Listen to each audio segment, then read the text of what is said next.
વહાલા મિત્રો, ઈશ્વરે તમારા જીવન માટે ચોક્કસ યોજના સાથે તમને આ જગતમાં મોકલ્યા છે. તે તેના સમયમાં અને તેની ઈચ્છા અનુસાર તે યોજનાને પૂરી પણ કરે છે. તમારા માટે તે મહાન બાબતો કરે છે. શું આ જાણવું અદ્ભુત નથી?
કેમ છો દર્શક મિત્રો?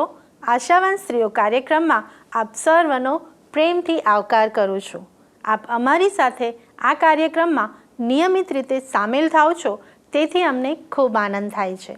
આપના ફોન કોલ્સ અને મેસેજ પણ અમારા માટે ઉત્તેજનદાયક બની રહ્યા છે.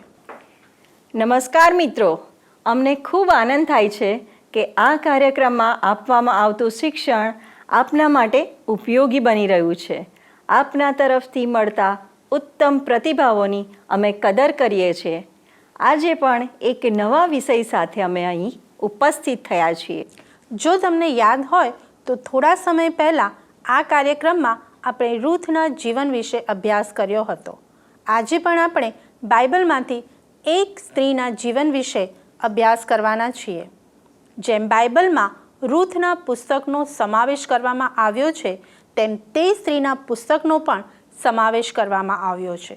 શું તમે અમને કહેશો કે તે કોણ છે? હું માનું છું તે એસ્તર હશે, કારણ કે બાઇબલમાં જૂના કરારમાં એસ્તરના પુસ્તકનો પણ સમાવેશ કરવામાં આવ્યો છે. હવે હું તમને એક બીજો પ્રશ્ન પૂછું કે એસ્તર રાણી બની તે પહેલાં ઈરાનની રાણી કોણ હતી? તે તો વાસ્તી રાણી હતી. એકદમ સાચી વાત. અને એસ્તરનું બીજું નામ શું હતું? તેનું બીજું નામ હદાસા હતું. તે તો યહૂદી નામ હતું, જે તેણે જાહેર કર્યું નહોતું. ખરી વાત છે. એસ્તરનું મૂળ નામ હદાસા હતું. એસ્તરને રાણી બનવા માટે અન્ય યુવતીઓની સાથે રાજાના મહેલમાં લાવવામાં આવી હતી. આ એ જ એસ્તર હતી જેણે હિંમતપૂર્વક પોતાના લોકોનો બચાવ કર્યો હતો. વહાલી બહેનો, જો આપણે આ વાર્તાનો અભ્યાસ કરીએ તો તેના 10 અધ્યાયમાંથી આપણને બહુ ગહન સત્યો શીખવા મળે છે. તે આપણને યાદ કરાવે છે કે ઈશ્વર પોતાના લોકોને માટે આજે પણ અદ્ભુત કામ કરે છે. મારી બહેનો, એસ્તરનું પુસ્તક એવું પુસ્તક છે કે જેમાં કોઈ જગ્યાએ ઈશ્વરના નામનો ઉલ્લેખ નથી. બાઇબલમાં 2 પુસ્તકો એવા છે જ્યાં ઈશ્વરના નામનો કોઈ ઉલ્લેખ નથી. એક એસ્તર અને બીજું છે ગીતોનું ગીત. આ પુસ્તકોમાં ઈશ્વરનું નામ નથી, પણ જો તમે તે વાંચો તો તેના દરેક શબ્દોમાં ઈશ્વરનું સાર્વભૌમત્વ અને પ્રેમાળ સંભાળ જોઈ શકાય છે. જો આપણે એસ્તરના પુસ્તકની પાશ્ચાત્ય ભૂમિકા જોઈએ તો યહૂદી લોકો જ્યારે જાતિવાદને લીધે ગુલામીમાંથી પસાર થઈ રહ્યા હતા, એ સમયે આ ઘટના બને છે. લાંબા વર્ષો સુધી તેઓ ઈરાનમાં થોડી સંખ્યામાં હતા. આ વાર્તામાં મુખ્ય 4 પાત્રો છે: આહાસ્વેરોસ રાજા, એસ્તર રાણી, મોર્દખાઈ અને હામાન. આહાસ્વેરોસ રાજા ઈરાનમાં સુસાના મહેલમાં રહીને રાજ કરતો હતો. તે વાસ્તી રાણીથી ખુશ નહોતો, તેથી તેણે તેને કાઢી મૂકી હતી. તેથી તે નવી રાણીની શોધમાં હતો.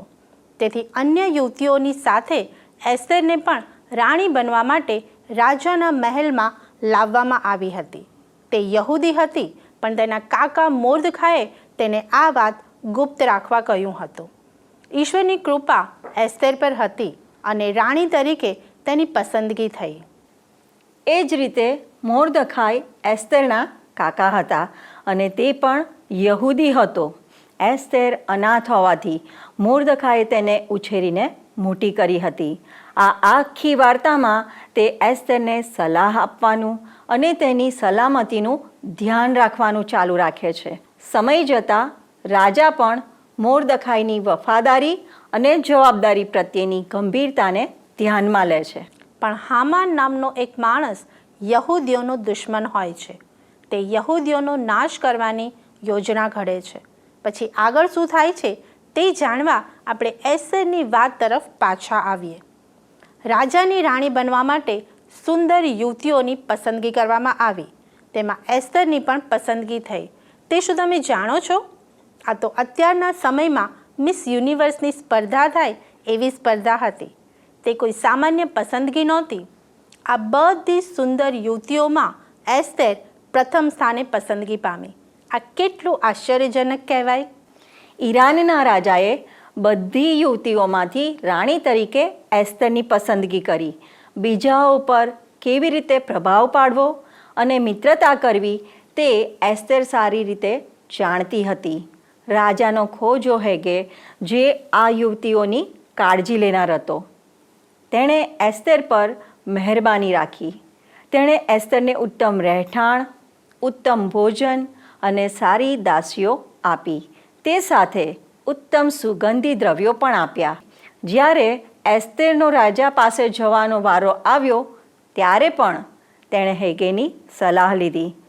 રાજા પણ તેને જોઈને ખુશ થયો અને એસ્તેરને રાણી તરીકે પસંદ કરી. પણ હવે એસ્તેરે પોતાની ઓળખ છુપાવવાની હતી. તે યહૂદી છે તે કોઈને ખબર ના પડે તેનું તેણે ધ્યાન રાખવાનું હતું. કારણ કે તેના કાકા મોર્દખાએ તેને ચેતવણી આપી હતી. આ તો બહુ અઘરું કામ હતું. એસ્તેરને હજી સુધી તેણે શું કામ કરવાનું છે તે ખબર નહોતી. પણ ઈશ્વરના બાળકો તરીકે આપણે તેમાં ઈશ્વરનો હાથ જોઈ શકીએ છીએ. મારી બહેનો, આપણી સાથે પણ કોઈ વાર આવું બને છે.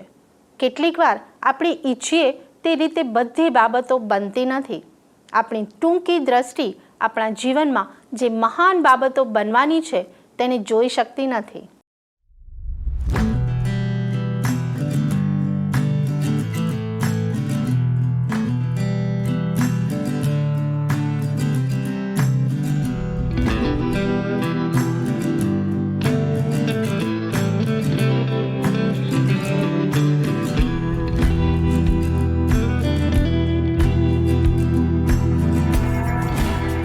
આ સમજવા હું તમને એક વાર્તા કહીશ. એક ગામમાં 4 અંધ મિત્રો રહેતા હતા. તેઓ એકબીજાની સાથે સમય પસાર કરતા હતા. એક દિવસ તેઓ ગામમાંથી પસાર થઈ રહ્યા હતા ત્યારે તેઓએ લોકોનો ઘોંઘાટ સાંભળ્યો. અવાજની દિશા તરફ આગળ વધતા તેઓ એક મહાકાય પ્રાણીની પાસે આવી પહોંચ્યા. આ 4માંથી કોઈને ખબર નહોતી કે તેઓ ક્યાં આવી ગયા છે. પણ આપણે જાણીએ છીએ કે અંધ લોકો પાસે એક ખાસ પ્રકારની સમજ હોય છે. આ 4 મિત્રોએ વારાફરતી પેલા મહાકાય પ્રાણીને સ્પર્શ કર્યો. પહેલો માણસ તેની સૂંઢને અડકીને કહેવા લાગ્યો કે આ તો જાડી લાકડી જેવું લાગે છે. બીજાએ તેની પૂંછડીને અડકીને કહ્યું કે આ તો દોરડા જેવું લાગે છે. ત્રીજાએ તેના કાનને અડકીને કહ્યું કે આ તો મોટા સુપડા જેવું લાગે છે. અંતે ચોથાએ તેના પગને અડકીને કહ્યું કે આ તો વિશાળ થાંભલા જેવું લાગે છે. આ 4 મિત્રો તેમના મર્યાદિત વિચારો પ્રમાણે તેમની રીતે સાચા હતા, પણ પૂરી રીતે નહીં. તેઓએ હાથીના જુદા જુદા અંગોનું સારું વર્ણન કર્યું, પણ તેઓ જાણતા નહોતા કે તે હાથી છે. તેઓની પાસે મર્યાદિત વિચારો હતા, પણ સંપૂર્ણ ખ્યાલ નહોતો. મિત્રો, આપણે પણ આ અંધ મિત્રોની માફક હકીકત જાણ્યા વગર જ નિર્ણય લઈ લઈએ છીએ. એકદમ સાચી વાત છે. દાખલા તરીકે કોઈ વ્યક્તિને મળ્યા વગર જ આપણે એવું માની લઈએ છીએ કે તે માણસ બરાબર નથી, પણ તેને મળ્યા પછી આપણને એવું લાગે કે ખરેખર તે સારો માણસ છે. તેથી કોઈ પણ બાબતમાં આવી ભૂલો કર્યા પહેલાં આપણે તેને સાચી રીતે સમજવાની જરૂર છે. આ વાર્તા કદાચ તમને હસવા જેવી લાગે, પણ તે આપણને મોટો બોધપાઠ આપે છે. આ વિષયમાં આપણે વધારે જાણકારી પ્રાપ્ત કરીશું, પણ તે પહેલાં એક ગીત સાંભળીએ.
પ્રિય દર્શક મિત્રો, આપ નિહાળી રહ્યા છો કાર્યક્રમ આશાવાન સ્ત્રીઓ. આજના પ્રસારણમાં આપણે શીખી રહ્યા છીએ કે આપણી ટૂંકી દ્રષ્ટિને લીધે આપણે મર્યાદિત વિચારો રાખીએ છીએ અને મહાન બાબતોને જોઈ શકતા નથી. કેટલીક વાર આપણી ભૂલો અને મૂંઝવણોને લીધે આપણે નિરાશ થઈ જઈએ છીએ અને આપણે ભૂલી જઈએ છીએ કે દરેક બાબતો ઈશ્વરના નિયંત્રણમાં છે અને તે આપણા માટે મહાન બાબતો કરી શકે છે. મિત્રો, જ્યારે આપણે ભૂતકાળનો વિચાર કરીએ છીએ ત્યારે આપણે સમજી શકીએ છીએ કે ઈશ્વરનો સમય શ્રેષ્ઠ છે. સારી અને ખરાબ દરેક સ્થિતિમાં ઈશ્વર આપણી સાથે રહીને આપણને મદદ કરે છે. ગીતશાસ્ત્ર 37, 23 અને 24માં બાઇબલ શીખવે છે, જ્યારે માણસનો માર્ગ યહોવાને પસંદ પડે છે ત્યારે તે તેના પગલાં સ્થિર કરે છે. જો કે તે પડી જાય તો પણ તે છેક જમીનદોઝ થશે નહીં, કેમ કે યહોવા તેનો હાથ પકડીને તેને નિભાવશે. વહાલી બહેનો, તમે અને હું ઈશ્વરની રચના છીએ. ઈશ્વરે આપણને શ્રેષ્ઠ રીતે બનાવ્યા છે. એફએસી 2:10 લખ્યું છે, કેમ કે આપણે તેની કૃતિ છીએ અને સારી કરણીઓ કરવાને ખ્રિસ્ત ઈસુમાં આપણને ઉત્પન્ન કરવામાં આવ્યા છે. આપણે બધા એક મહાન સર્જનહારનું ઉત્તમ સર્જન છીએ. આપણે એ યાદ રાખવાની જરૂર છે કે ઈશ્વર આપણામાંથી એક શ્રેષ્ઠ કૃતિ બનાવવા માંગે છે. ત્યારબાદ તે વિશિષ્ટ અને અજોડ કાર્ય પૂરું કરવા માટે આપણો ઉપયોગ કરવા માંગે છે. મિત્રો, મહાન સર્જનહાર ઈશ્વર જેમણે તારાઓ, પર્વતો, સમુદ્ર અને આ સુંદર સૃષ્ટિનું નિર્માણ કર્યું છે, તે આપણા માટે બહુ પ્રેમથી, ધીરજથી અને નમ્રતાથી કાર્ય કરે છે. તે જાણીને મને બહુ આનંદ થાય છે. ઈશ્વરનું ડાપણ કેટલું અદ્ભુત છે તે સમજવા માટે તમે એક કોરા કાગળ પર મોટું વર્તુળ દોરો અને તેની બરાબર મધ્યમાં એક નાનું ટપકું મૂકો. મોટું વર્તુળ તે ઈશ્વરનું જ્ઞાન છે અને નાનું ટપકું તે આપણું જ્ઞાન બતાવે છે. ઈશ્વરનું જ્ઞાન અને ડાપણ આપણા કરતાં બહુ મહાન છે. જ્યારે આપણે ઈશ્વરને પ્રશ્ન કરીએ છીએ ત્યારે આપણે પોતાની યોજનાઓને ઈશ્વરના સમયમાં ઠોકી બેસાડવાનો પ્રયત્ન કરીએ છીએ. યાદ રાખો, ઈશ્વરનો સમય શ્રેષ્ઠ સમય છે. હા, ઈશ્વરના સમય પર આપણે ભરોસો કરી શકીએ છીએ. તે આપણા ભૂતકાળ, વર્તમાન અને ભવિષ્યકાળને જાણે છે.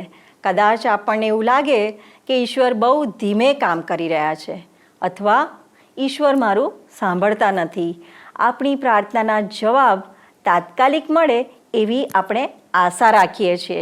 જ્યારે ઈશ્વર સમય લે છે ત્યારે આપણને દુઃખ લાગે છે, પણ ઈશ્વર આપણને સમજે છે અને આપણી લાગણીઓને પણ તે જાણે છે. મિત્રો, ઈશ્વર આપણા પ્રત્યે અનુકંપા રાખે છે. બાઇબલમાં એવા ઘણા લોકોની વાત લખવામાં આવી છે જેઓએ લાંબા સમય સુધી રાહ જોઈ.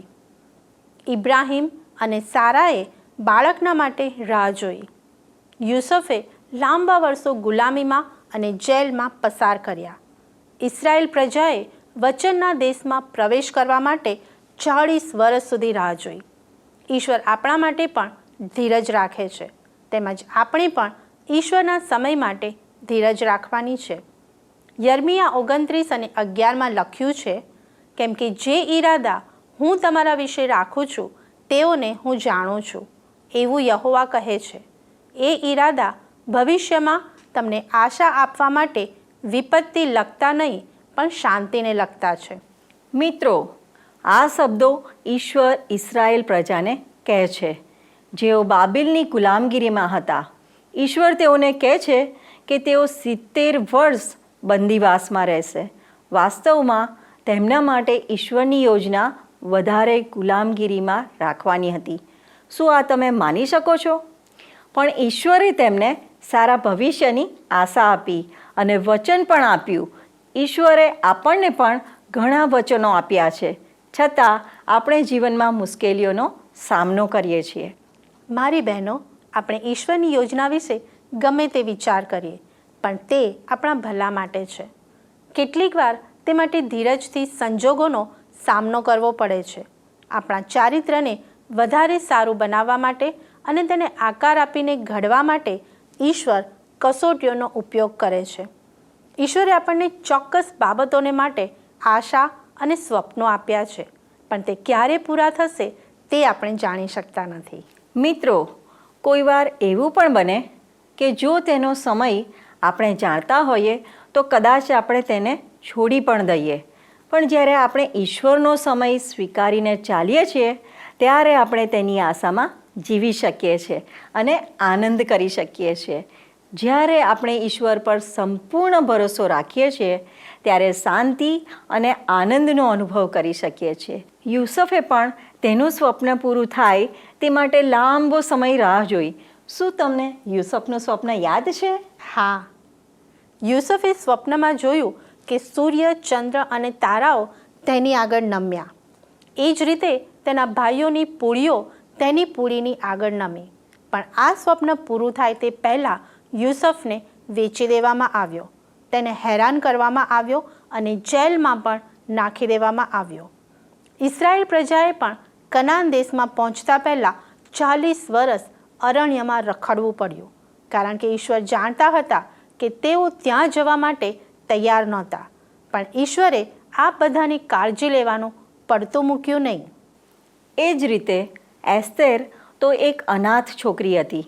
તે જાણતી નહોતી કે સુંદર યુવતીઓમાં તેની ગણના થશે અને તે એક મહાન રાજાની રાણી બનશે. એસ્તેરને એ પણ ખબર નહોતી કે યહૂદી લોકોના બચાવને માટે ઈશ્વરે તેને ત્યાં મૂકી હતી. મારી બહેનો, આપણા જીવનમાં પણ એવો સમય આવે છે જ્યારે આપણે નિરાશ થઈ જઈએ છીએ અને આપણને પણ પ્રશ્નો થાય છે. પણ યાદ રાખો, સમય ઈશ્વરે બનાવ્યો છે અને તે તેના માલિક છે. તે કદી મોડું કરતા નથી. ઈશ્વરનો સમય ચોક્કસ છે. જેમ એસ્તેરને માટે કર્યું તેમજ તે દરેક બાબતોને તેમના સમયમાં તમારા માટે સુંદર બનાવે છે. વાલી બહેનો, શું તમે એસ્તેર અને યુસુફની જેમ ઈશ્વરની યોજના પર વિશ્વાસ રાખીને ઈશ્વરના સમયમાં આગળ વધવા તૈયાર છો? જો તમે ઈશ્વરને આધીન થશો તો તે તમારા જીવનમાં મહાન બાબતો કરશે. આવો આપણે પ્રાર્થના કરીએ.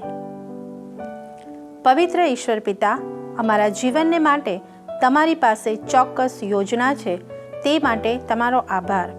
તે યોજના પૂરી કરવા માટે અમે તમને આધીન થઈએ અને તમારા સમયમાં ભરોસો રાખીને આગળ વધીએ માટે અમને તૈયાર કરો. તમે કદી મોડું કરતા નથી તે યાદ રાખવા અમને મદદ કરો. ઈસુના નામમાં માંગુ છું. આમેન.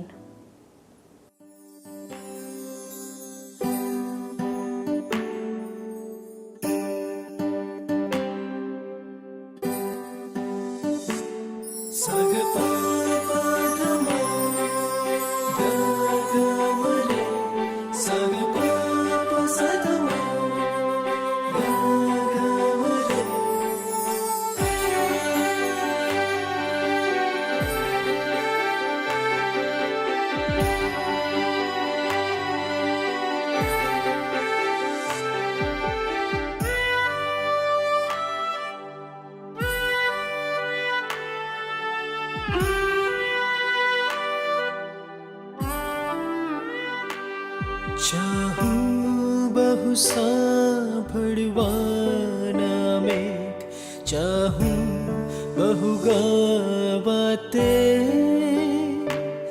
ते सूर लागे मधुर अधिक, जगમાં તે મિષ્ટ નામ છે. હું ઈસુને ચાહું, હું ઈસુને ચાહું, હું ઈસુને ચાહું, તેની છે મુझ પર પ્રેમ.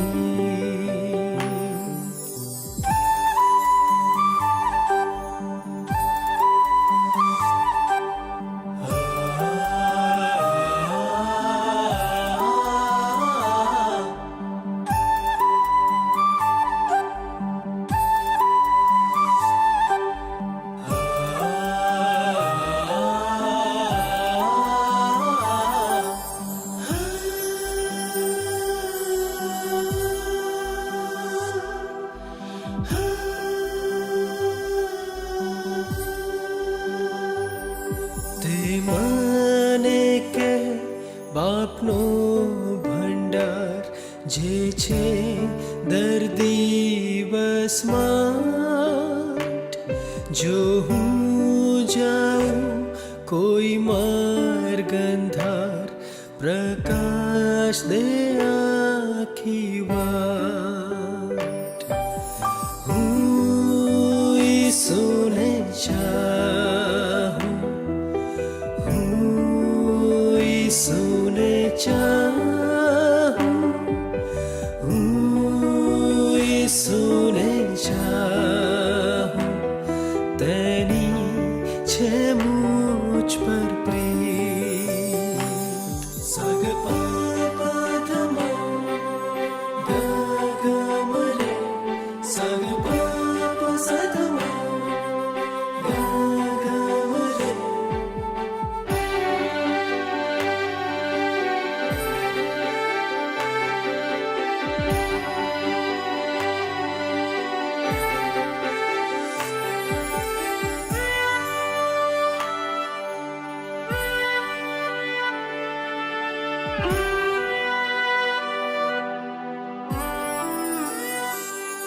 તે મને લેશે સ્વર્ગમાં આવે જ્યારે મરાય હાલેલુયા હાલેલુયા ગાઈશ તને ચરણ હું ઈસુને ચાહું ઈસુને ચાહું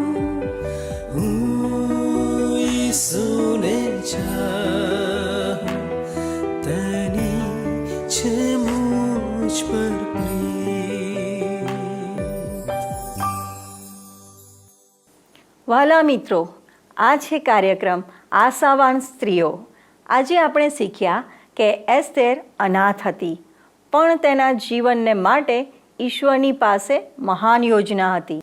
યહૂદી લોકોના બચાવને માટે એસ્તેરે જોખમ લીધું અને ઈશ્વરે તેનો ઉપયોગ કર્યો. તમારા જીવન માટે પણ ઈશ્વરની પાસે ખાસ યોજના છે.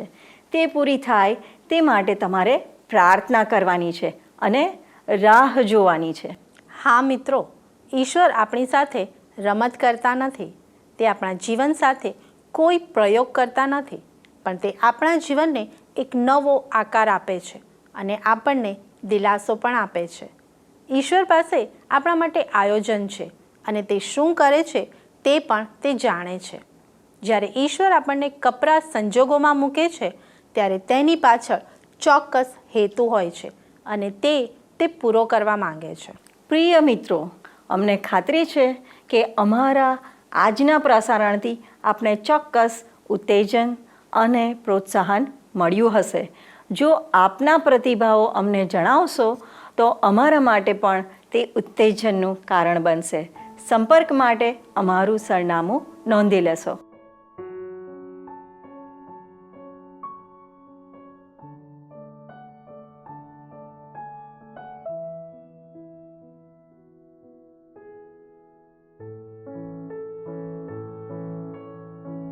જો આપ ફોનથી અમારો સંપર્ક કરવા માંગો છો તો અમારો ફોન નંબર છે 94 29 37 55 12 9429375512. આ નંબર પર આપ અમને SMS અથવા વોટ્સએપ પણ કરી શકો છો. આવતા સપ્તાહે ફરીથી મળીશું. ધન્યવાદ. શું તમને આ કાર્યક્રમ ગમ્યો? અત્યારે જ અમને મિસ કોલ કરો.